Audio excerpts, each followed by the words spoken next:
Good evening, everybody.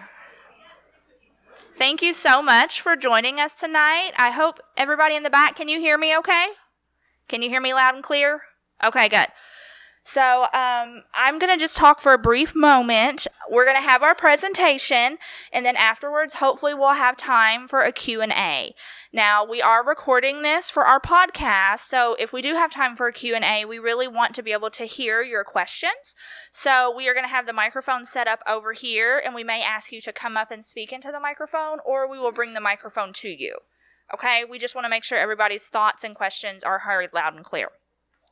So I'm going to turn the mic over right now to Dr. Elaine Wright. She is a professor at Brescia, and she is going to introduce our special guest. So once again, thank you guys for joining us tonight, and I hope you have a great time.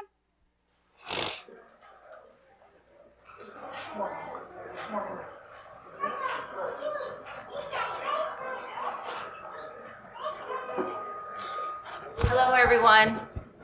Thank you all for coming out. There's a lot of good energy in this room tonight. I think it's an auspicious moment. First of all, I just want to thank the library for making this possible. We had short notice that Tsering was going to come here, and I really appreciate their efforts and all of you all to show up so quickly. I particularly want to thank Lisa Maiden for her efforts to make this happen. It's been a wonderful opportunity. We also have Wesley Johnson running our tech over here, and we have Morgan Williams who's helping out as well.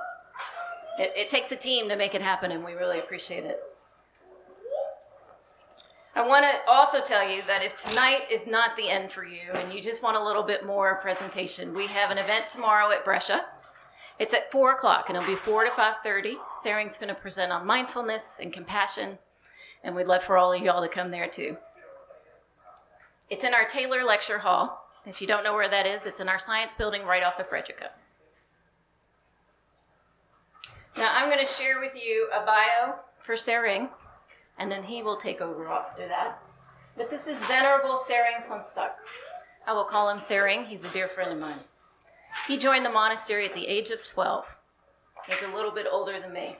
So we've lived half our life. And he has studied traditional Tibetan Buddhist scriptures, ritual practices, meditations, retreats, philosophy, as well as English and Hindi. But I can tell you he speaks English, Hindi, Nepali, Sherpa, and Tibetan, and probably some others mixed in there.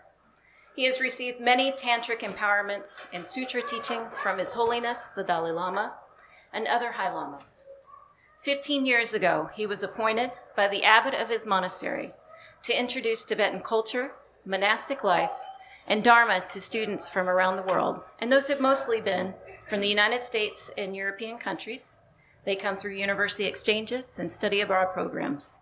These students come to learn Tibetan culture, mindfulness, and Buddhism, but they also participate in volunteer activities with the local people, local Indian communities, and Tibetan refugees.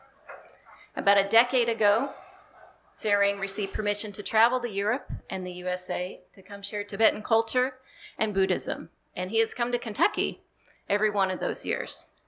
But this time, he is coming to Owensboro to stay for this amount of time with us, and hopefully, we will have him keep coming back. Now he travels part of the year, as in this, but he spends the other half of the time in Nepal, where his family hosts international guests and students for tours and programs on Sherpa, Himalayan, Tibetan, and Nepali cultures and spirituality. He has worked on many public health and water projects for his monastery and Tibetan refugees. He has co-founded Udithra Ojala Pratistan Foundation, which means Rise and Shine. And it's for natural disaster relief for monastic schools and public schools in the Solu-Khumbu region, which is where Mount Everest is. And that's in Nepal. And so, Tsering, I want to welcome you to Owensboro. I really appreciate you being here and spending your time with us. Thank you so much. I want to thank you for your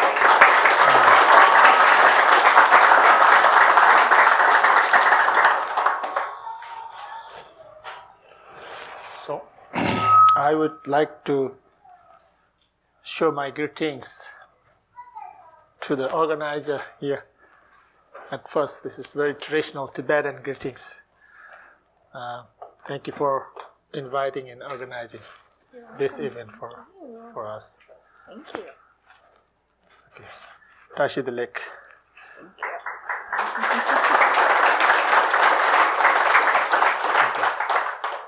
So I just said her Tashi Delek.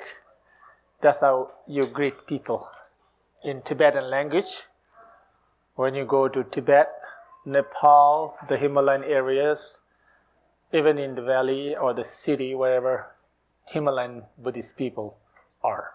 And also for Himalayan parts of the India, Bhutan, we use this word Tashi Delek.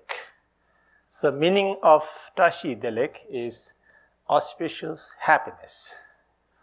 If you want to translate all meaning of Tashi Delek, Tashi means auspicious, De means happiness, Lek means good, auspicious, good, happiness. And this word can be used in the morning, during the day, at noon, or even in the evening, at night, even at the middle of night. And anytime, there's no time. You can use it anytime. But in Tibetan language, we also have good morning, good day, good afternoon, and good night like that. It would be a little complicated, but if you know this word, the Tashi Delek, it covers all. So, okay. So I wanted to say greetings in my own language, Tashi Delek, to all of you.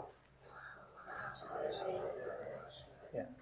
So, since I'm living with this diverse culture and religious tradition, both India and Nepal, we have also different language. If you live in India, among the Hindu people, the national language of India is Hindi. So to say greetings in Hindi is Namaste. So Nama means the bowing or truth. Oh, Satya means the truth. So Nama means the bowing. I am bowing to truth. That's how you greet people. You can use this word in the morning, during the day, at night, any times. Okay. Namaste. So if you go to Nepal, you can also use this word in Nepal because both Nepali and Hindi language came from the Sanskrit. It's like Italian and Spanish, I think. Same letter, but same root, but they have some extra local language and some differences. So you can say Namaste, Namaste in Nepal also, or Namaskar to greet people. Okay, it is a very important word. If you just say that, among the Tibetan people, among the Himalayan and Tibetan people, Tashi Delek, they would think you know all Tibetan. But you have to pretend that you know all. Yeah. And they will welcome you very well. And if you say Namaste, both Nepal and India, and they know that, they would think that you know all Hindi and Nepali. So sometimes when you go to India, there's no retail price for the things. Sometimes they charge 10 times more if you're a tourist. So if you say Namaste, that he must been already in India for a long time, so he would know. Like, okay, so yeah, this is a little joke, but anyway. So I'm here to share some of the things I know. When people from America or Europe comes to India or Nepal, when they do some entertainment and we all gather and see, wow, we get so excited. Sometimes there are people come from 10 balls on their hand and they we cannot do this, we get shocked. And sometimes people come like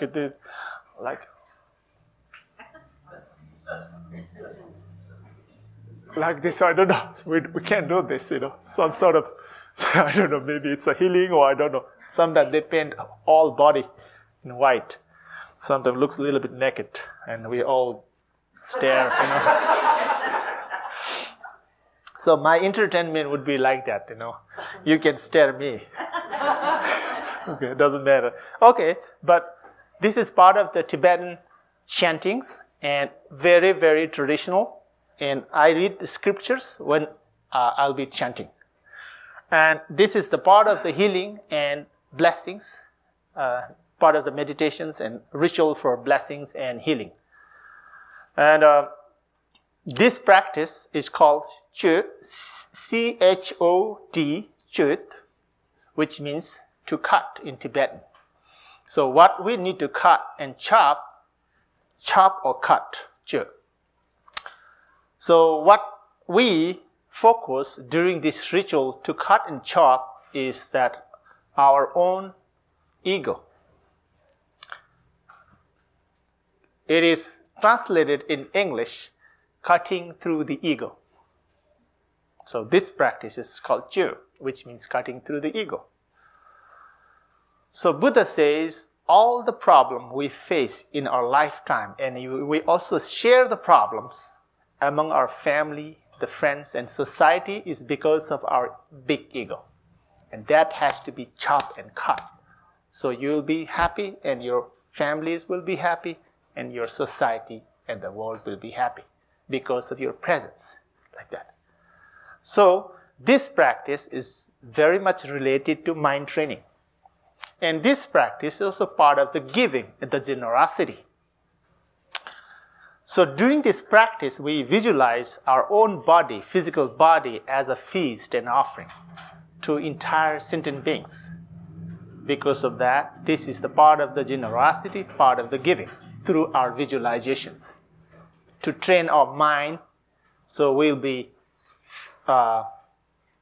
physically able to give when there is a need.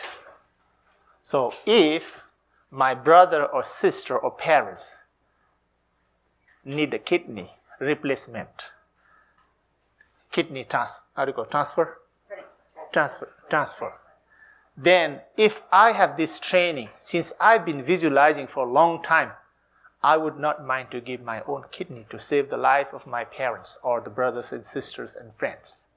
But if I do not have these visualizations and someone needs in my families and friends, I cannot give my kidney to save his or her life like that. So it's sort of like mind training.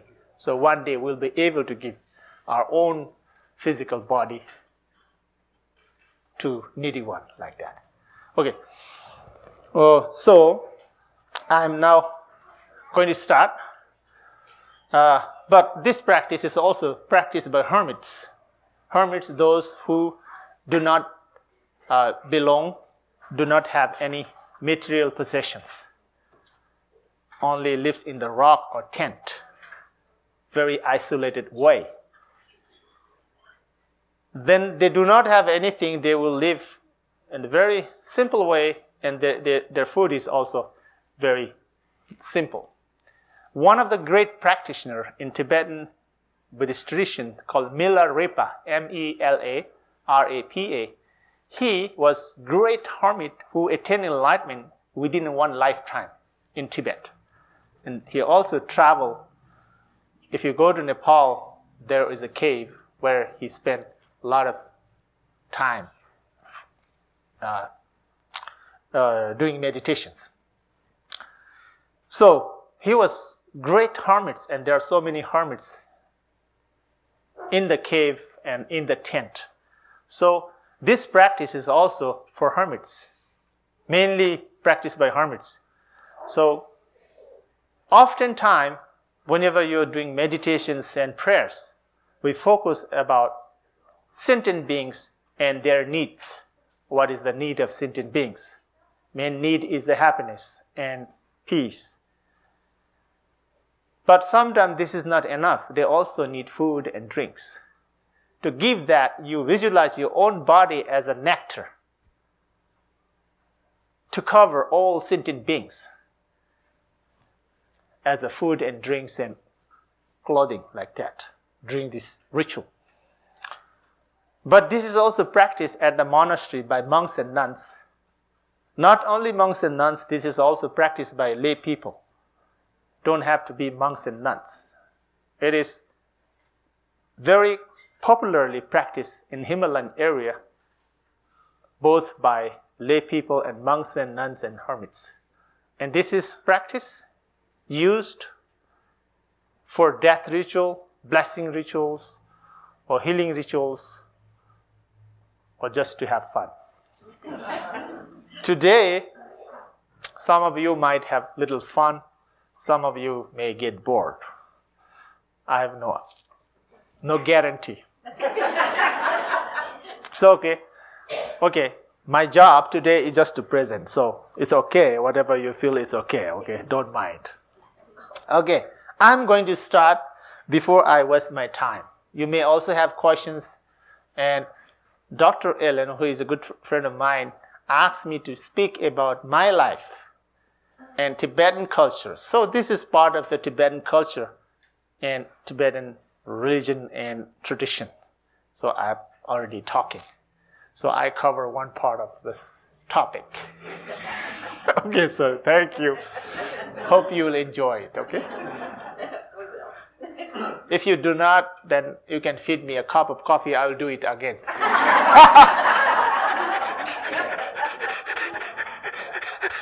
Okay. Maybe I will do better when I have more coffee. They just gave me water, so this is not enough to do better. Very miser. That was just a joke. Anyway. Okay, I'm going to start.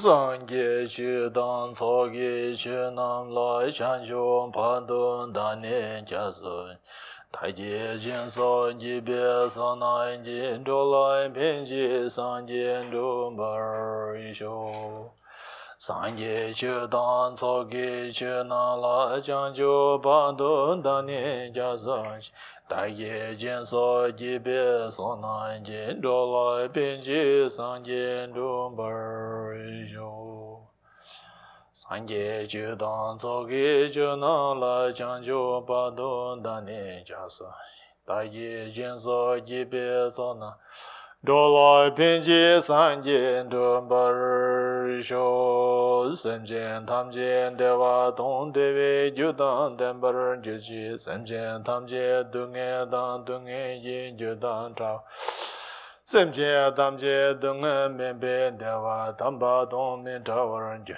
sem jen tam je nye rin che dan nyen dan trao we dan nyen chen be ba la sem ra de ne bar jo ro je or je ye je nam jan za be ma je za dong bo yam jen cho ge ngo du nye be ma jo ne ja za Kodo kando mambo go chi ji zo dan du ji shen ji la ji she zo song guru pe ma sen de or je ye je no jan za pe ma je za dong bo la yang jen cho ge ngo du nye pe ma jo ne je za Kodo kando mambo go chi ji zo dan du ji shen ji la ji she zo song guru pe ma sen de Or je ye je no jan za pe ma je za dong bo la yam jen chu ge ngo do nye pe ma jo ne jas Kodo kando mambo go ji je zo da do ji shen je la je she zo zo guru pe ma sin de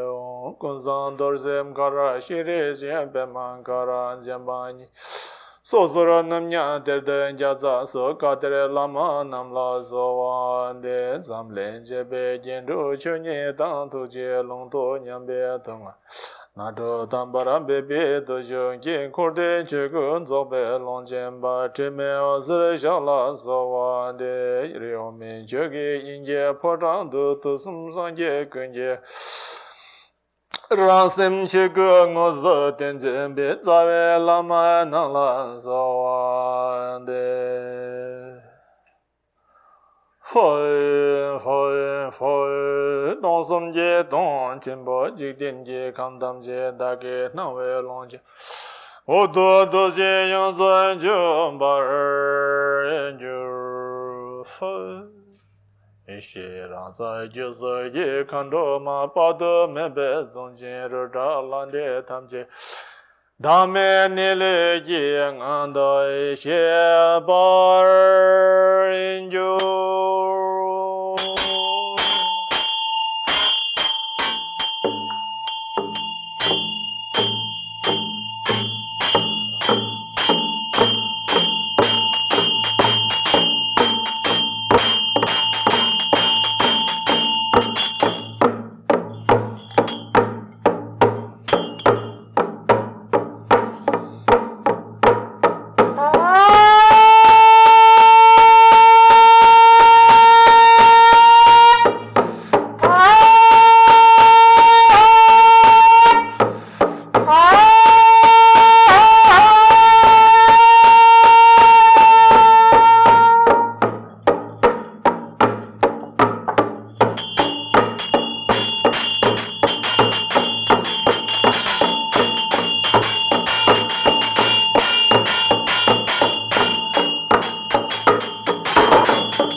下人见得人健康都没了也些得来寻也也带来的安都安的拉塞来也嗨嗨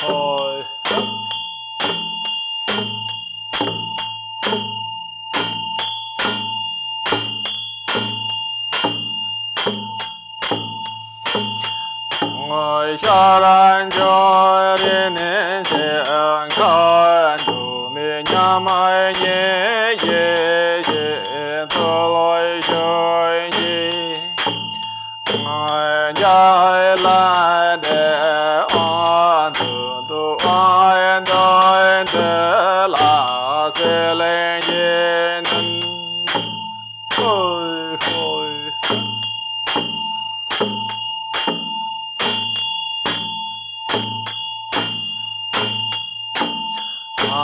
那万家白满看，路面所来的也是得来寻机，南家蓝的弯都弯的拉塞来也能，嗨嗨。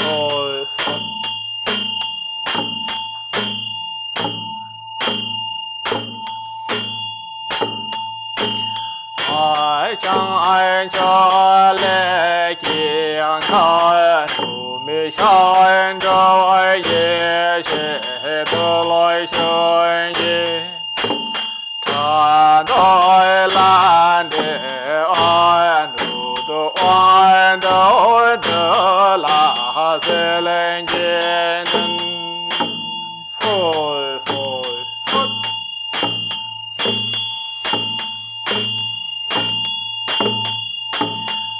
外个那就是梦见的么东关什么看都在街堂，什么见那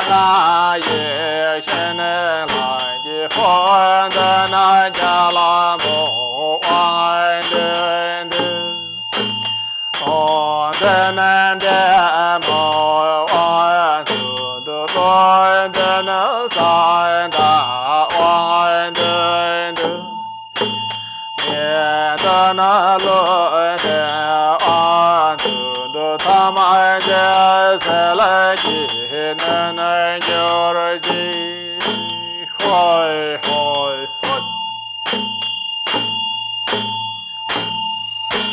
Chawai kanan chaya sama ye da ma don chaya sama chaya do tuan ye tang Chawai chana na ye chana la ye fo da na ya la mo wang an du da na da mo wang an du lo da na sa da wang an du ye da na le da na wang du ta ma ja se la ye da na jo ro ji hoi hoi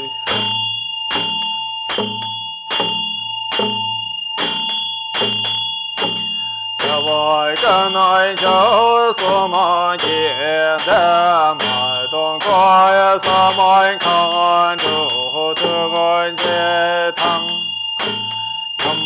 chana na ye chana la ye fa da na ja la bo wang du du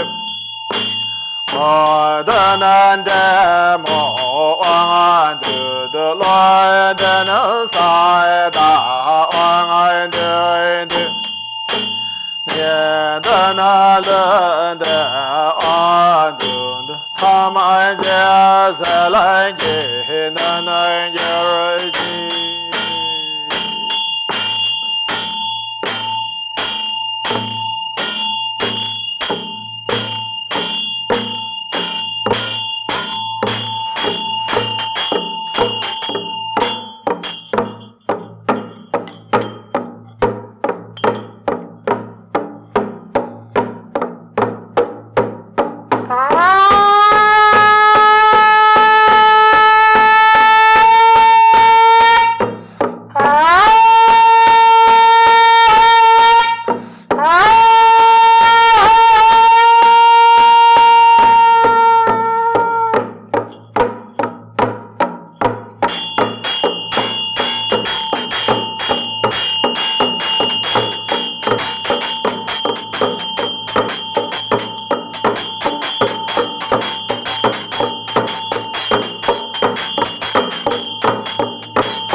Jiten jembe zawan zeba men du men jiwa malo jembe ba gun men du nga jiwa namdi sanje zeba me lan chan za lo om amarani jiven de zo amarani jiven de zo mama om amarani jiven de zo jiwa ni nyurdo dan choma namon du jenen do shi jama Tisalango Barsho Jumbo Kanda Dini Lajo Dansan De Banan Kujarun Tigo Namla Dado Shamji Nila Shindu Chulan Jumbarsho Jiri Dondan Jiju Shiva Don Mindu Nubi Jendan Tawa Don Tumba Dujin Poson Tashi de jan tende tele sho tende jwe ne je bo temba yere ne ba don temba jimbe jo kuze jan zen ten juru ji pa den la me kuze temba don kanyam myo la de ji jo da jen ma lo so sa de jan ne nyurdo san je go ban to ba re sho jambal po chi tre jamba don kondo san bo te ya Tita Genji Jeson Dalo Jin Jewa Dita Tamje Rabdo Sonam Diye Tamje Jiba Nyen Tona Nyebe Dona Kega na je balon to baye sibin solen do gon do waran sho. Sonam top jen di jinda kordan jen. Che dire sambe tangon do parje shine tashi yo. Samba chijin do be tashi sho. Thank you. In Christian tradition, you say amen, yeah? Amen. So many men. Sorry. Less women. Okay, anyway. Thank you. Good.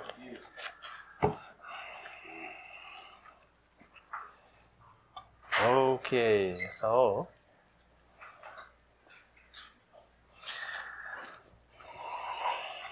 now I think I can stand so you can see. If I do with the chanting, standing, I look a little crazy, so I need to sit down.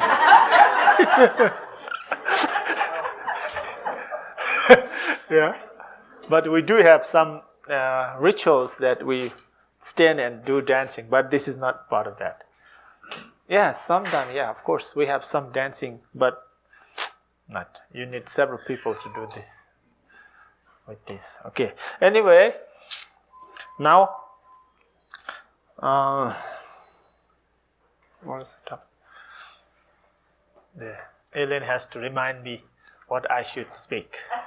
She told me some of you don't like it, so she has to tell me to say nice things. Joke. Do you want to? Actually, we can ask questions. Really? Yeah. Okay, sure. Yeah, that was good. She changed it, so it's fine. Okay. Would there be any questions you have for Tsering? Yeah. What are you? Is it a feeling, or are you saying words? Are you? Yes. Is it a feeling that you get, and what are the instruments that do? How's that have to get the feeling that you're trying to? I don't know. Or what are you doing exactly? I don't know. How do you feel? that was my first question. What is your feeling? Now you're asking me. No? So let me repeat the question for the recording. What is the feeling that you have, or are you reading, and what are the instruments that you have with you? And what are you saying? Okay. What are you saying? Could you? Oh, okay. Yeah, could you translate for us, please? Wow. Lots Big job. Lots of questions. Big job. Okay. I don't know what you're doing. Okay. Anyway. Good. You saw me chanting. Yes. You saw me playing drum and bell. That's what I was doing. Everybody saw it. What are you asking for? Huh? What were you asking for? I was chanting for you.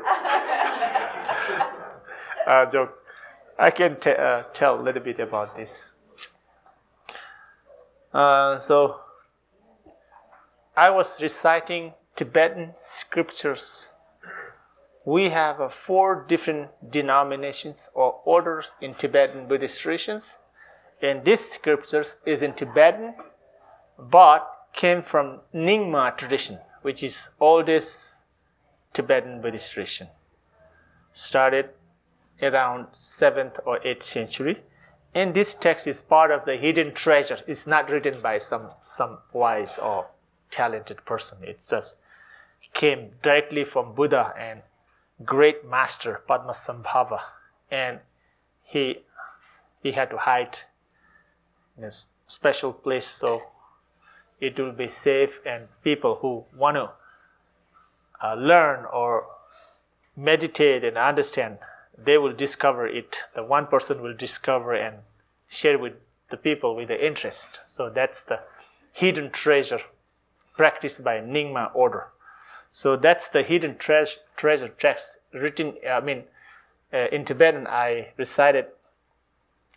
You know the lineage actually came from woman, the Yishi Sogyala, who was a great master and disciple of Padmasambhava, the Indian master who came to Tibet to establish Buddhism and build first monastery in Tibet called Samye. some year. That was the first monastery in Tibet. So Yishe Tsogyal was one of his closer disciple of him, and this text was,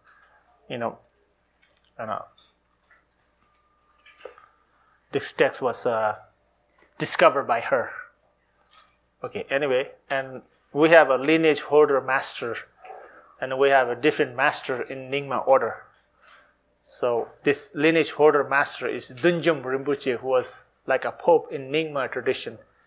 And later I received this transmission from his own son, Dungse Tinle Nirbu Rinpoche, who lived in California for a long time and has many American disciples. I received these transmissions in Nepal, one of the nunnery, and we had to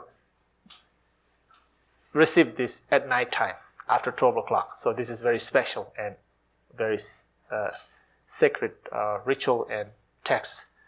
So that was the ritual, and this particular ritual is, as I mentioned earlier, for healing and blessings and world peace also. So you're asking me what I was thinking. So I was thinking to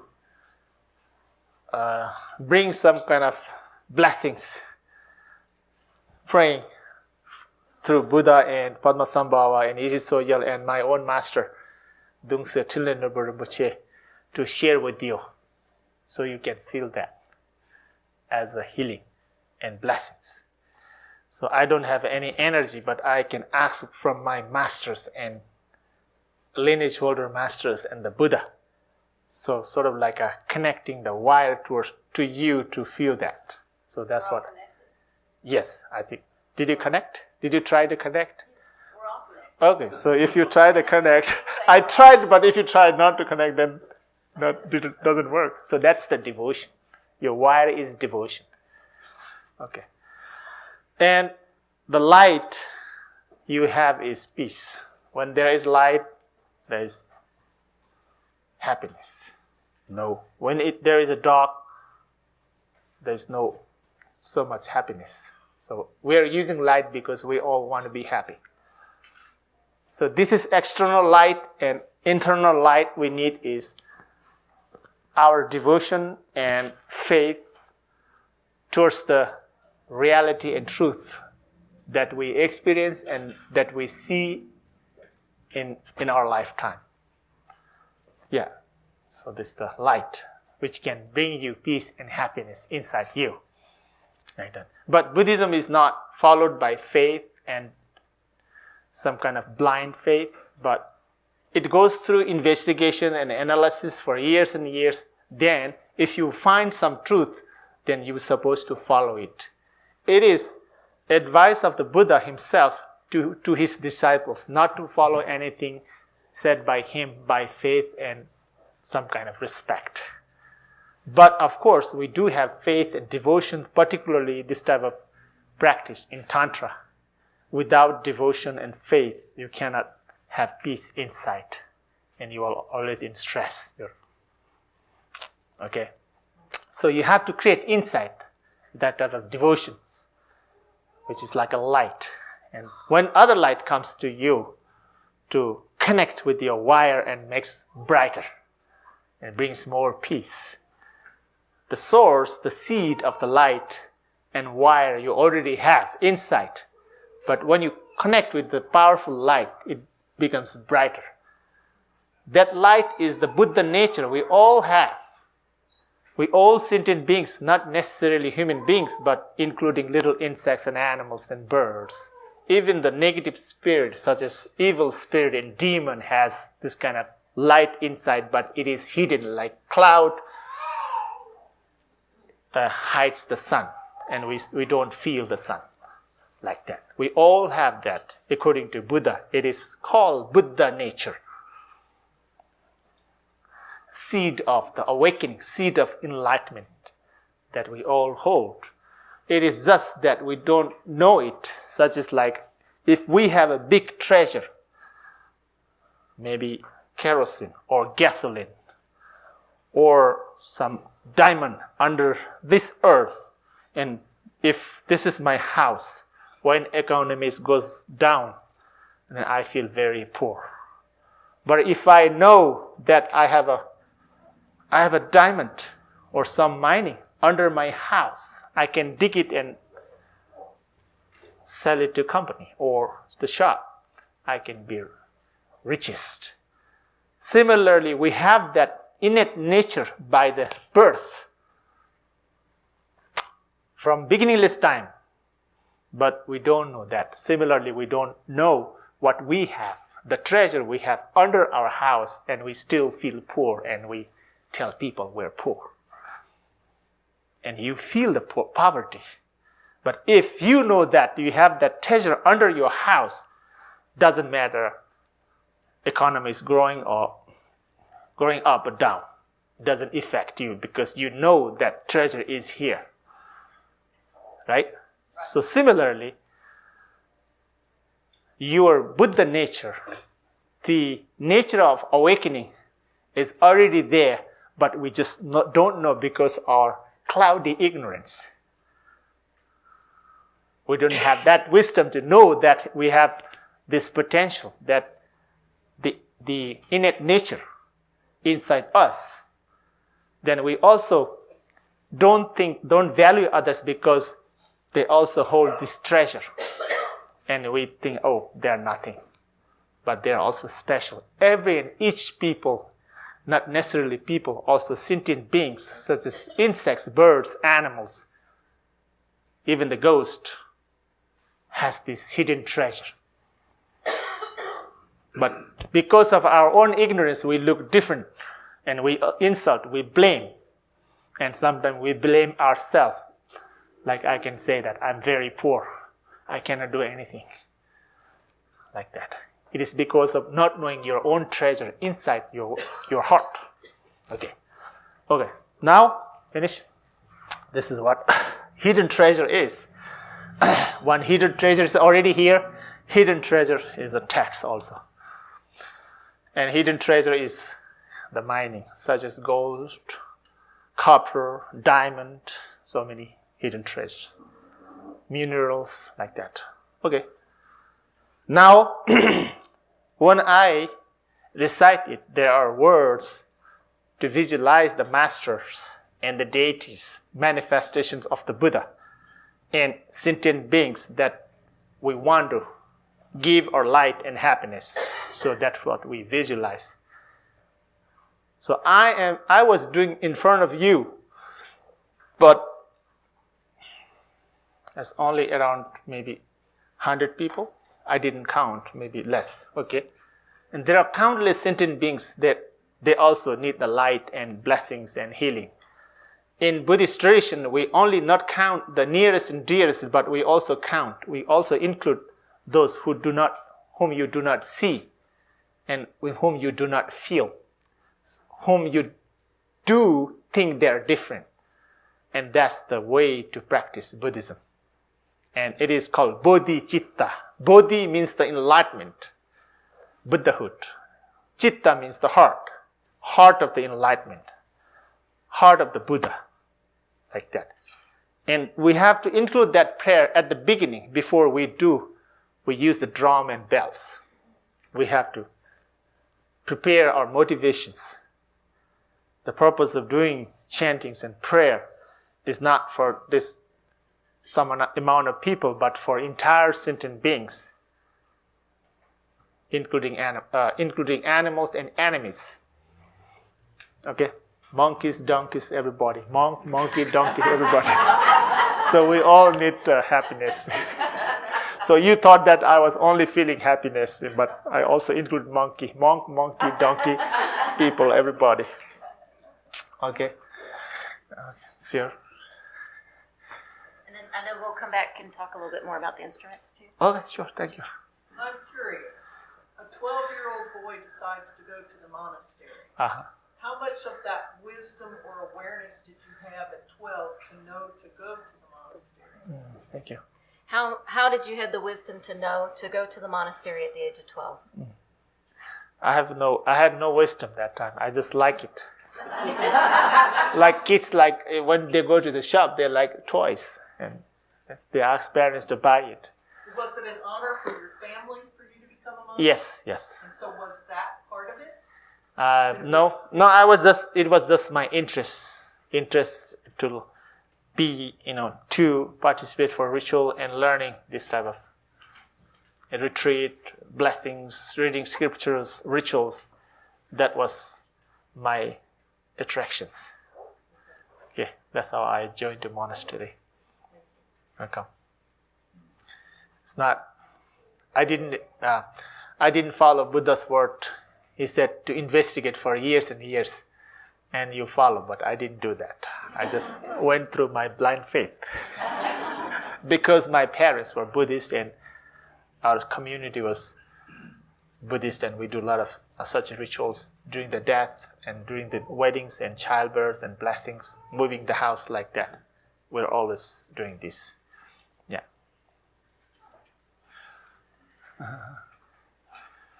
Excuse me? You're welcome to come up here. Oh, thank you. How old was you when you first realized that you wanted to make this your life's passion? I was thinking, from my childhood, because I can see this kind of rituals and blessings, ceremonies. Since I, opened my eyes, my parents would take to this ceremony, and I was so attractive, and I was so, happy to learn. And my parents were okay when I stopped my school, age of 12. Then I started to learn from a married master. Yeah, from our own village monastery. Like that. Then I moved to another monastery near Dharamsala, where His Holiness the Dalai Lama resides, and where his headquarters and the exile administration is. So I was not part of the His Holiness Dalai Lama's monastery, but it is closer, about 70 kilometers from his own temple and the monastery. But I participated for his teachings and blessings and transmissions for many, many times. Yeah, I was honored. It was honor, and I feel very lucky. Yeah. One time, His Holiness was in New Orleans. Tulane University invited him during the commencement ceremony, and he did that in Superdome in New Orleans. So I was part of that, and I had this connection with Tulane for a long time, and so I met Elaine like that. Yeah. Okay. Anyway, yeah. Maybe next questions. Okay. Was there a moment you realized you achieved enlightenment, and were you able to maintain that? If you actually to attain the full enlightenment is not so easy. Buddha himself said in Sutra, we have a two parts, Sutra and Tantra. Sutra, if you follow Sutra way, the path of the Sutra, it takes 3 uncountable eons to 3 uncountable eons, not 3 years, 3 uncountable years, not 3 hours, okay, not 3 minutes, okay. But in Tantra, you can attain enlightenment within one lifetime or several lifetimes in Tantra, because we have advanced training and meditations in Tantra. Because of that, you are able to attain it. Like a Milarepa, I was just telling you, he attained enlightenment within one lifetime, but he did very hard work because he didn't have iPad, no cell phone, no Facebook. His Facebook was rock. And the meal was not cheese from Switzerland, cheese from Italy or France or Germany. No crawfish, no shrimp, no French fry, like that. His food was nettle, stinky nettle that grows in the Himalaya. And the dish he has just was one clay pot to boil it. And that was his main food. So if you do hard work, yes, there is a possibilities. But if we are not so devoted and if we do not put maximum time for our practice, then enlightenment is little far than we hope. Okay. Like that. Sorry. Oh, yes. Can you tell us about your beads? Sure, why not? I saw 3 people sitting in the same bench. They all 3 have the beads. When I went to shake the hand, they all shake with their beads. So I was shocked. Oh, why these people? Are you Buddhist? 3 people. Second? No? Are you Buddhist? Wow, thank you. Welcome. Okay.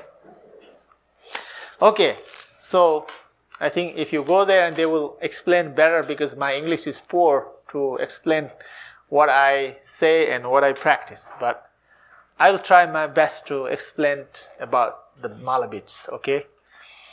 So this is called mala, M-A-L-A, mala in Sanskrit. This is also in Hindi and Nepali. Mala, M-A-L-A, very easy. But in Tibetan called tengwa, tengwa or tengma. It's similar like a rosary that is used by Christian tradition. And also Muslims, they have it, right? Rosary. So we have 108 beads and it is like a counter. How many mantras? Mantras are like a prayers. How many prayers you did in a day or while you're doing. It's just like a counter. So since it has 108, we begin from this. This is called center of the mala. We also call leader of the mala. And this also represents the Buddha and your own master. So you start from here, and one of the common mantra or prayer is developing compassion and wisdom in your own heart. So you'll be able to share with your friends and families and pets and community and entire sentient beings. This mantra is called mantra of Avalokiteshvara, the Buddha of compassion. Okay? So if you want to know, I can recite Om Mani Padme Hum. That's the mantra. Om Mani Padme Hum. So Mani means the jewel, which represents the compassion. The Padma means the lotus, which represents the wisdom. Wisdom. So wisdom and compassion has to go together. In Sutra is inseparable. Inseparable. In Tantra is indivisible. One. Wisdom and compassion. And you recite over and over and over. So when you arrive here, so you have done 108. So what you said is that I want to grow wisdom and compassion in my heart, so I will be able to share with others. And I want everybody to discover this, because we all want the happiness, and that's like a way or path or tools to discover happiness inside. So diamond is such the stone or some material that cuts everything.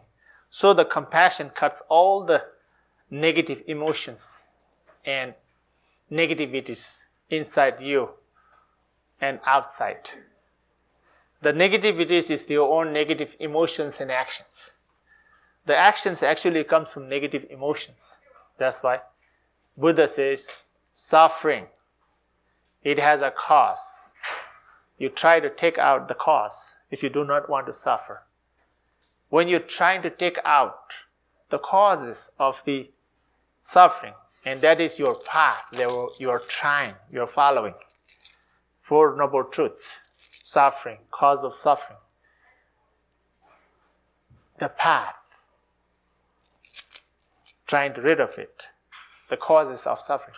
And once you rid of it from the root, everything that is nirvana, peace.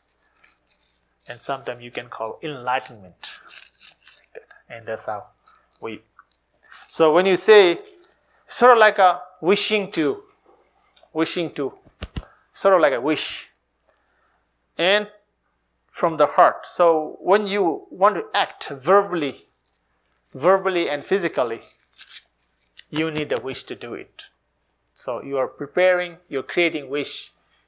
So you can be active verbally and physically to share the compassion and wisdom towards your families, friends, and community and societies, and the world, and entire sentient beings. And that's what we say over and over. And when you see someone that look different than you, so you don't have any bitterness inside you. You still feel compassionate towards the person or any animals whom you meet. Some people you think that, oh, I don't like rats, I don't like a cockroach because they look awkward. Sorry. But according to Buddha, they all have a feeling and they are also seeking happiness from food. Because according to Buddha, we are not supposed to say that if you do not like any animals or people. Like that. We're supposed to share, we're supposed to have a wish to discover their own wisdom and compassion inside them because they also have it. The nature of enlightenment, nature of awakening. We sleep, we all sleep, and we all awake. Like that, awakening. Buddhahood. According to Buddha, as I mentioned earlier, even little insects and ghosts and spirit and animals and birds, insects, all they have this innate nature of awakening. But because of our projection and ignorance, makes you look them different. Like that. Okay. Do we have another question? Yes. Thank you. I noticed that on all the model beads I've seen, there's always these separator beads. Are Okay. they something different? So we're Like asking. when you're using the beads, is Wow. it like the Rosary is different? Yeah. When you get to a different separation, you're supposed to say a different prayer. No, you can say one prayer over and over and 1,000 times, millions. Sometimes we have commitment to recite millions of times. Sometimes at least 100,000 times. Om Mani Padme. We can do it. This is really good. Are the prayers that you say on that similar to what Catholics and others believe with the Rosary? So are the prayers said with the mala beads similar to the rosary prayers? They're what now? Similar to the rosary prayers? They're similar? No, it's your question, correct? Yeah, I wonder, are there any relation? Because I'm Catholic and I have a rosary at home too, and I thought that maybe it's similar in the beliefs, but just different prayers. If you could repeat the questions, that would work too. Okay, your question is, the Catholic use the rosary, and in Buddhist we use the mala beads, which is like a rosary. Is it the same prayers we recite, both Catholic and Buddhist? I would say same but different. We say that a lot in India. So same but little different. You know, you say in English, we say in Tibetan, and we do for same purpose. But it has the same purpose though, right? Of course, because the Catholic Christian tradition, I participated many churches and participated retreat, and I have so many friends. Most of my hosts are Catholic here, and they're not Buddhist. So when I hear their prayers, recently I was in Episcopal Church in the Sunday school. I was speaking, and later I joined to service on Sunday. And whenever I go to the church, they give me a book, and it looks very similar what we say in Tibetan. I mean, in our Buddhist prayer. So I think you count the name of the God, right? How many times you count? 10, I believe. Yes. Can you repeat that? Because I recited mine in Om Mani Padme Hum. Can you recite yours, please? No, my mother, or actually my grandmother, did it religiously. I haven't learned it all yet. I just know that you say we got 4 prayers and we repeat it over 10 times, I think. Okay, that's good. It's sort of like the mantra that Om Mani Padme Hum we recite. We have also thousands of different mantras. I just said one to you, Om Mani Padme Hum. It is the mantra or prayers of the Buddha of compassion, right? So it's sort of like and it has a re, the syllable that makes other syllable grow. So that syllable is the heart of the Buddha of compassion or particular Buddha that you are reciting. So when you say this, it's sort of like calling the name of the different manifestation of the Buddha, like a Christian tradition, right? But different is that in Buddhist tradition, even that syllable is not the permanent. I mean, it's not the how do you call it? Do not have inherent existence. Inherent existence is just the light, where the Christian tradition may believe is solid, right? So that's a little bit of philosophical differences, but the goal is same: to give peace and happiness to others and you for you. Thank you. Thank you. Thank you. What's this? Oh, Mama. Thank you very much. Thank you. Excuse me. I have a favorite mantra that was it the Namo? How do you say that? Namo? If you can repeat any questions, that would help. Question. The Namo. Say it. Oh, that's good. I think that's a Japanese prayer, Japanese mantra. And I think they're saying same thing like a Om Mani Padme Hum. About that's good. Yeah, very good. Thank you for. I need to learn that one. Yeah, thank you. Yes. In a world where everybody seeks to have more belonging stuff, what sort of advice can you give? What advice can I give to the people? To the people who chase after more possessions, what advice can you give? Donation. You can just repeat questions. Thank you. Donation. It covers all.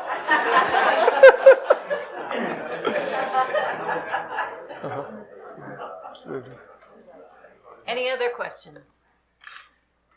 What is your daily life like? What's your schedule? So what is your daily life like? What is the time now? 10 after 8. Okay, 10 after 8. I keep mine a little fast. Okay. So whenever I'm traveling, I don't have exact time, exact schedules. But most of the time, I don't have activities after 10, even when I'm traveling.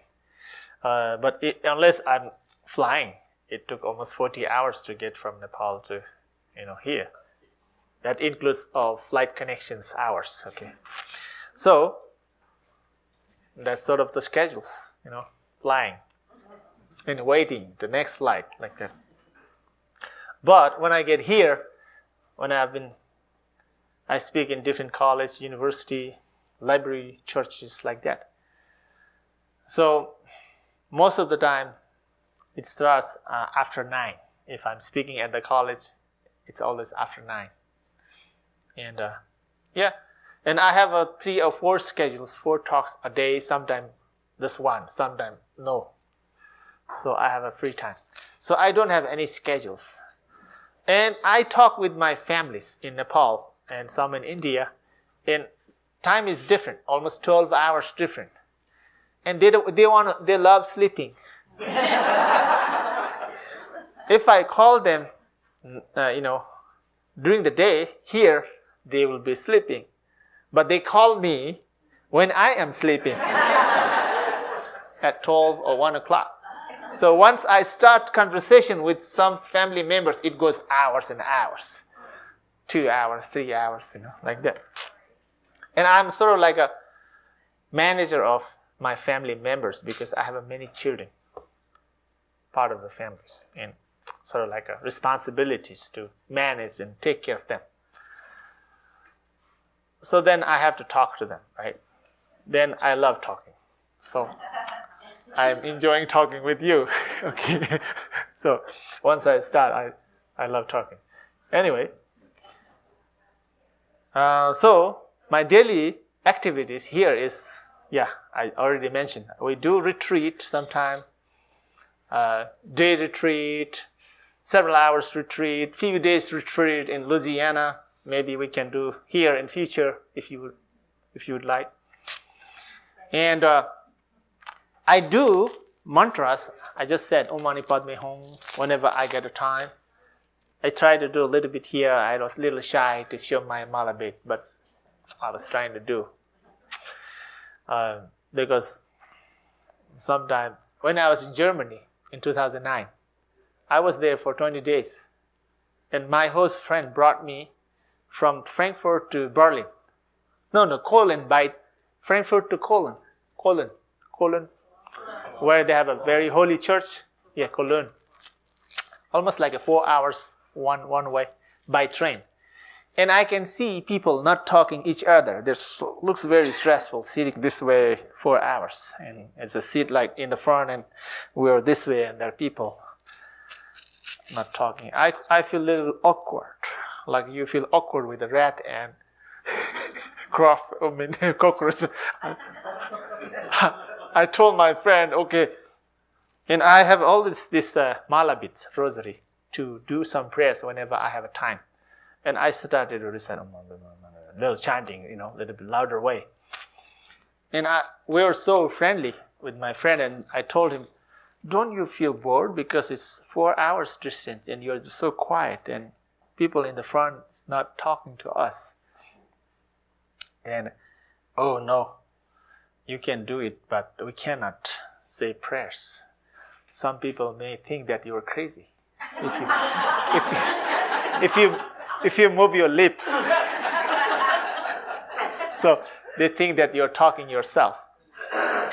We just read in one Facebook. I hold this. What is called genius? And the people who talk themselves. Oh, it said genius. Genius. We just read hour before. So people, whoever talks themselves, is a genius. So It was a Facebook. Yeah.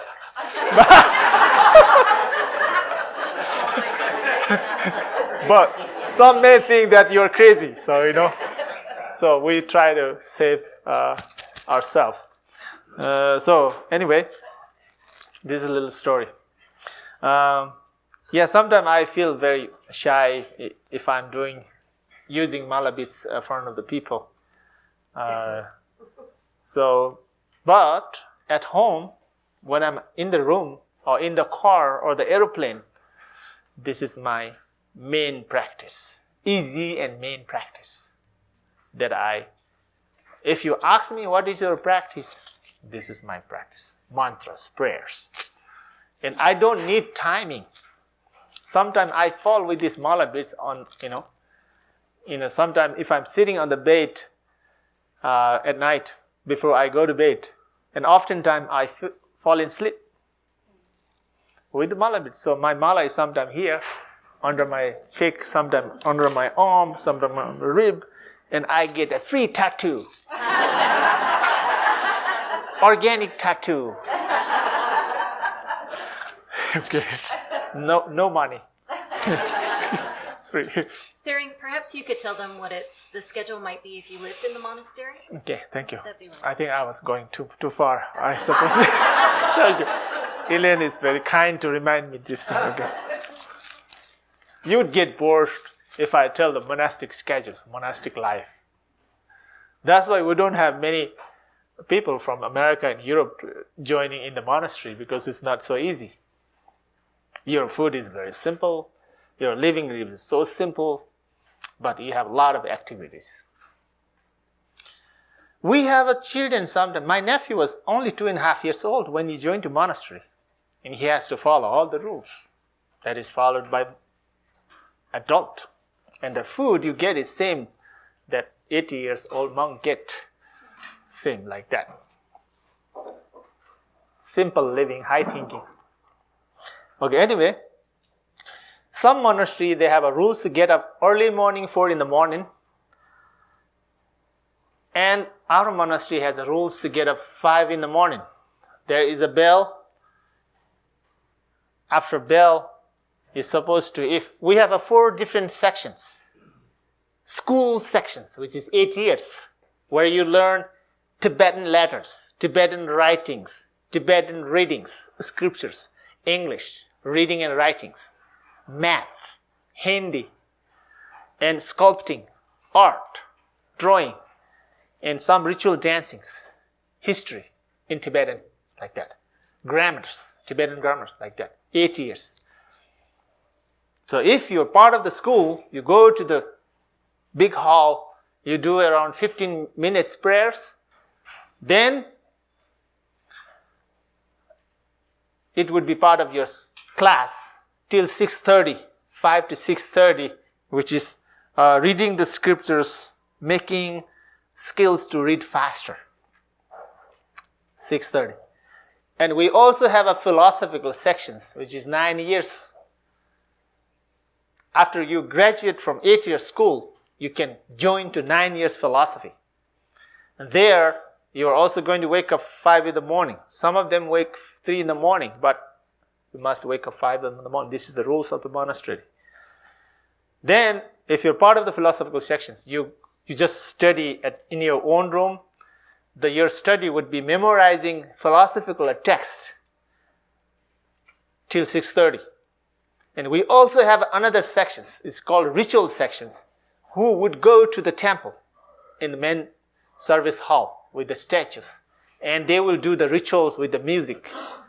It is part of the rituals and part of the blessings and prayers. And many people in our community, they contribute some donations, asking prayers for their families and the death and for their business, like that.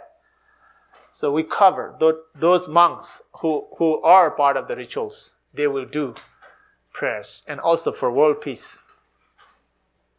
Their job is to go to the main temple and lead the chantings and prayers till 6:30. That's the activities of the ritual sections. And we have a meditation sections. We have a 10 months meditations continuously. 10 months meditations goes through 100,000 prostrations and 100,000 prayers of the confessions. 100,000, it's called mandala offering for accumulating good karma, 100,000, like that. And 100,000 guru yoga, visualizing your own master as a Buddha, like that. So we have a 500,000. You can finish in 10 months. That is part of the meditation and retreat. But we also have 3-year retreat. And you can continue 3 years, 6 years, 12 years, 20 years, 30 years, whole life. We have these sections, meditation sections. But if you're part of the meditation sections, they would wake up in the morning, 3:30, because they have a lot to do, lot to finish, recitations, meditations, rituals, like that. So if you're part of the meditation and retreat, you have a lot of activities, and you wake up earlier than the other 3 sections. But we have a separate place where you do the retreat. But all these 3 different sections would also do a little bit of chantings, meditations, like that. But as I mentioned earlier, we have a separate meditation sections. So 6:30, we have a breakfast. Breakfast would be very simple. We used to feed roasted barley flour. Do you know that? Roasted barley flour. Roast it, but after that grind it. It's not seed. Grind it with the salt and tea. Milky salt tea. Okay, these 2. But later, the monks did not like very much. The older senior monks would like, but this was the cultural and traditional food of Tibetan and Himalayan people. But now, we are familiar with the other food, because of that. the younger monks did not like very much, that roasted barley. Now we try to make a big bread, sort of like a chapati. It goes with salt tea. So everybody, even you are 2 years old, will get that, and you either eat it at the dining hall or take it to the room at 6:30. Breakfast 6:30. Can you believe that? Can you eat breakfast 6:30? I don't think so. Yeah, you're sleeping. Okay, anyway. I know some people do very hard work. They have to wake up 5 in the morning to catch, go to work. So anyway, the 6:30 breakfast. After 7:30, we have a class. All these different sections, they have their own class. Then 10 o'clock, tea break, sweet tea. Morning time, no sweet tea. 10 o'clock, sweet tea with the milk. Very good. Chai tea, it's called. But you say chai tea, chai and tea is same. Chai is Hindi, tea is English. But here you say chai tea. You get double. Okay. You get 2 cups. Chai and tea. But chai is tea, tea is chai. Okay. So 10 o'clock, sweet tea. And we have 10 to 12, we have another class. If you're philosophy, we have different philosophical class. If you're school, we have a different school. You're either English or mathematics or art or grammar like that. If you're ritual sections, then most of the time, morning and evening, only you do at the monastery, but oftentimes during the day, you're invited in the village to do services, blessings, death rituals, wedding rituals, childbirth rituals, just for blessings. And they're fed 5 times a day. They get lots of sweet tea and salt tea. The cups are always filled with the tea or hot water or juice like that. They also get 5 times meal. Delicious. Monastic, as I mentioned earlier, monastic food is very simple. So 12 o'clock, the meal you get is rice and lentil, dal. Sometimes rice and this mixed vegetable. Sometimes you get dumpling, steamed bread, and vegetable. Very simple. So in the morning when you get a bread, no peanut, no jelly. Just like this. You have to chew. Sometimes it is like a leather. No joke. Softer. Okay, anyway, 12 o'clock lunch. After 1 o'clock to 3, they have another class. 3 o'clock, again, sweet tea. 1 mug or 2 mugs of sweet tea. Then 3:30 to 5, we have another class. 6:30, dinner. If you're part of the philosophy, then we have a debating class. That means you're discussing about Buddha's teachings, words. You can say, no, I believe this way, Buddha is wrong. You can say that in the class because Buddha gave permission. Okay. So that goes 5 to 6:30. 6:30 dinner, and around 7:30 to 9:30, if you're part of the school, you have a class. So how many classes they have? Did you count? That's why I told you you'll get stressful to hear the story of the monastery. If you're part of the philosophy, you have a class till 10:30. And some of the monks, they would stay till 1 o'clock because there's a lot to learn. And 5 o'clock, you have to wake up. But we do have a break on Sunday.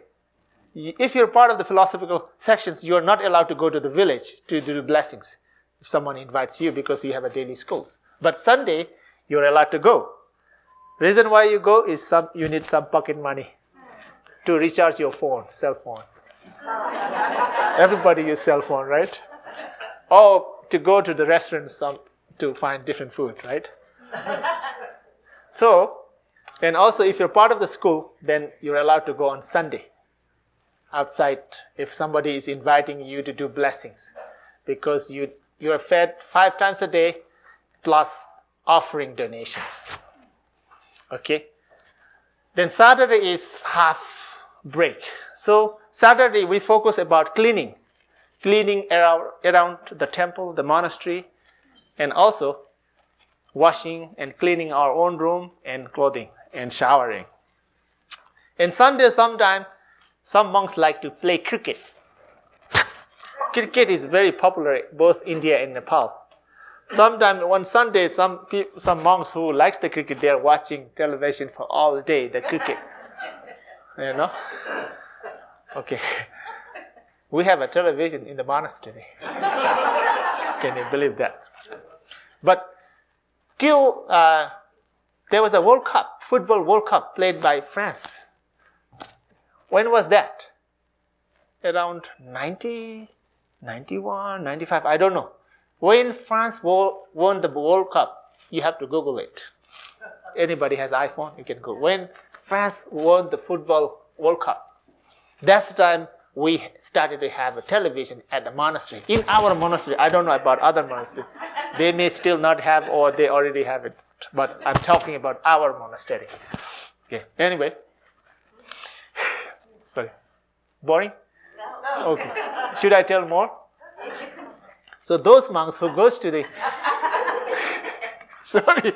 Now Elaine says she's getting bored, so I have to stop. I think. I never get bored of the stories. But what I would like to say is that I know we're almost close to time, and if you would like more stories at 4 o'clock tomorrow, you can join us at Brescia. I have a few flyers if you have folks you can share them with. But we will be continuing the conversation specific to mindfulness and growing compassion in your daily life. And we'd love for you to join us there. But also to stay in touch so that hopefully you can be with us when we can bring Tsering back. Thank you so much. But Tsering, I think it's probably time Okay, for us thank you so much. to say thank you. Good night. Thank you so much.